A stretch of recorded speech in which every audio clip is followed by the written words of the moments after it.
37ஆம் நாள் காலை 5:30. கொடுக்குறவன் கூரையை பிச்சுன்னு கொடுப்பான்னு சொல்லுவாங்க. ஆனா என் நண்பன் வீட்டில் காலங்கத்தால வெயிட் பண்றதுக்கு பிராச்சிதமா கூரையே நமக்காக நவாப்பழத்தை குத்துனுக்குது. இங்க இருக்கிற எல்லா நவாப்பழத்தையும் எத்துன்னு போய் தான் என் நண்பன் அவன் கடையில வச்சு இதை ஒரு பிசினஸா பண்ணின்னு இருந்தான். ஆனா அவனோட பிசினஸ் எல்லாத்தையும் இன்னைக்கு சிதைக்கிற விதமா இருக்கிற எல்லா நவாப்பழத்தையும் அள்ளி நானே என் வாயில போட்டுக்கினேன். இது பார்த்தா அந்த உருவாங்கிட்டான் காலைல 6 மணிக்கு எஞ்சி 6 சப்பாத்தி சாப்பிடுவேன், இதான் என்னோட டயட்டு அப்படின்னு சொல்லி சுத்தின்னு இருந்தது. இது பேர்லாம் டயட்டே கிடையாது, கடை நேரத்தில் கண்டதை சாப்பிடக்கூடாதா, அது உடம்புக்கு கேடுன்னு சொல்லி அந்த சப்பாத்தி எல்லாம் வாங்கி நான் சாப்பிட்டேன். குச்சமே இல்ல.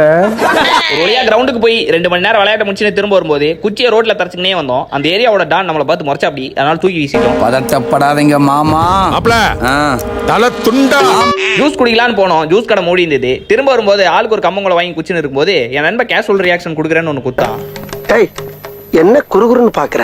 மண்டையில இருக்கிற முடி எல்லாத்தையும் உதிர விட்டுட்டு ஆபீஸுக்கு கிளம்பி வந்துட்டேன். வந்தவுடன் காலை உணவா அந்நியார் வீட்டுல இருந்து திருடின தக்காளி சாப்பாடையும் உருளைக்கிழங்கி உள்ள தள்ளிட்டு இன்றைக்கான தண்ணீர் அளவை சமன் செஞ்சுட்டு 3 முழு முட்டையை நல்ல பாம்பு மாதிரி முழுக்க முழுங்கிட்டு இன்றைக்கான ஸ்டாக் எல்லாமே கரெக்டா இருக்கான்னு ரீசெக் பண்ணி இருந்தேன். பிறகு நமக்கு வேண்டப்படாத ஒரு நண்பர் இந்த கொரியன் சீரிஸை பாருங்க கண்ணெல்லாம் கலங்கிடும் அப்படின்னு சொல்லியிருந்தா அப்படி சரின்னு சொல்லி பார்த்துட்டு இருந்தேன். அதே மாதிரி கண்ணு கலங்குச்சு, ஆனா நான் அழுகல. நம்ம நண்பரை விட்டு அழுக விட்டுட்டு இருந்தேன். எரிமலை என்னைக்குடா அழுது இருக்கு, அதனாலதான் எனக்கு பதில் அவனை அழுக சொன்னேன்.